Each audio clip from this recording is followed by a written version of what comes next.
Hi, my name's John Walker, and I was owner of MacHenry's. I was founder, but we opened in July of '02 and closed in October of 2007.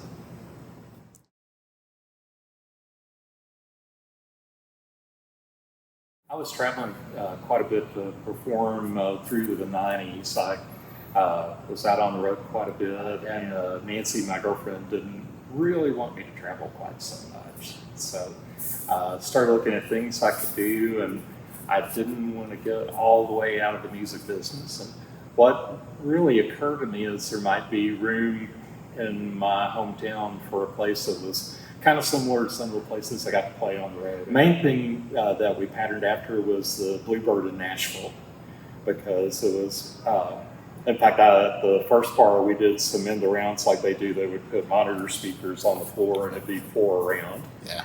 And that's kind of what we had in mind to begin with. And it started out, I was kind of brainstorming about it, and the day after Christmas, I guess it would have been '01, I was sort of sitting around on the couch and thinking, and we didn't have anything else to do, so we drove around and had a look. The original location was going to be further down Camp Bowie than the first place, but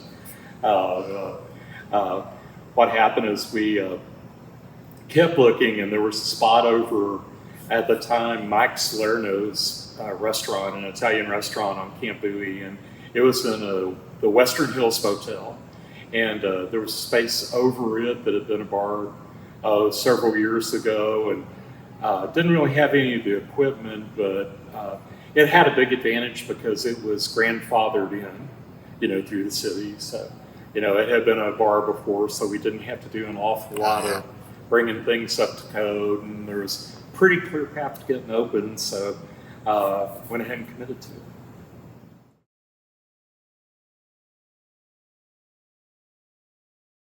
Well, what we did is Mike Salerno came up to talk to me one day, and he said, the hotel's closing. It's like, what? It's like, yeah, they're closing. They're selling the building. So, yeah. By then, we had a pretty good, stable following. We had a lot of people that were coming, maybe not on a daily basis. We weren't all that much of a sit and drink happy hour place, but we were pretty well established as a music venue by then.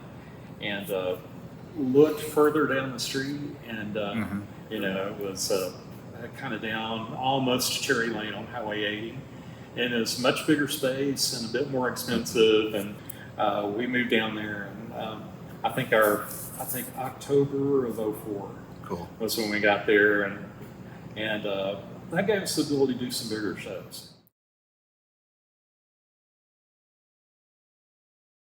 Well, we were just beginning to make money at the first location when we had to move, and that wasn't the case on Camp Bowie, because the lease was a little bit more, and it was the strangest thing. It's like we moved a mile to the west, but we might as well have moved to Jupiter.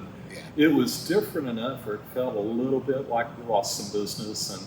And long story short, we were behind on the rent, but it was obvious we needed to do something else. And the space over on Magnolia, there was a local company, a vending company that owned it, and it was a week-to-week lease. And we got over there, and it was a smaller room than the west side, than over on Highway 80. But it was, to my mind, a little bit nicer room. It had a little bit of a nicer look to it, and better location. We were back home from Jupiter.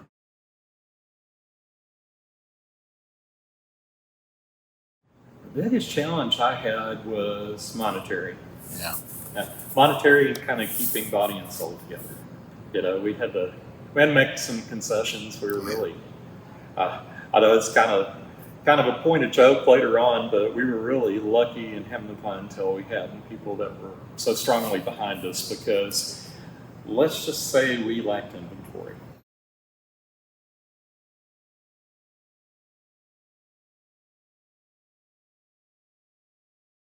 Well, at the time, I think we were the only place trying live music 7 nights a week. Wow. Which was pretty unique, and I'm not going to say to our detriment, because it was great. The art was great, but that we did that, so we were unique in that way, and we were also really acoustic music oriented, which really no other place in town was.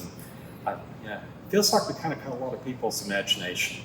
Mm-hmm. When I first went into business, the Pig and Whistle, where I knew a lot of the regulars, had a lot of friends, was down the street. And I thought, well, since the Pig moved, we may get some business from that.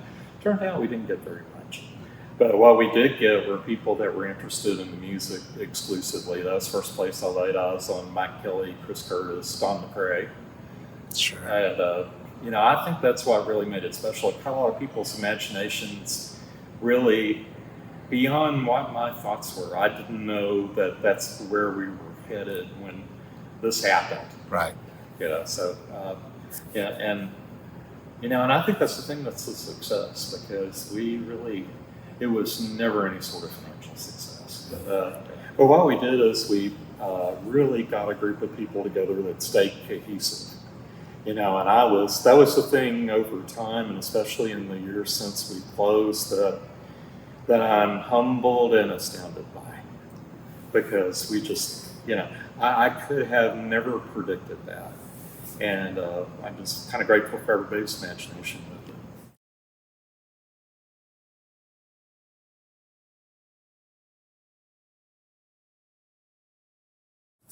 Most pride I feel in having been owner was the people and the legacy that it created beyond me, which, like I say, it's awfully humbling, because even as we were doing it, and when we got to the time where we needed to close, I was unaware of how deep that ran.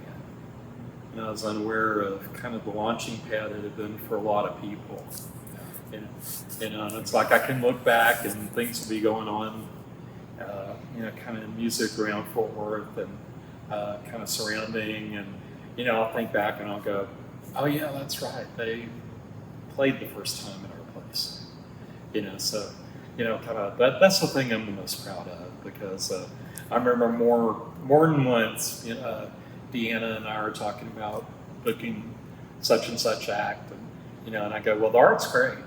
I don't know how we're going to make it work monetarily, but the art's great. Mm-hmm. She was kind enough to share that with us, and had the same vision.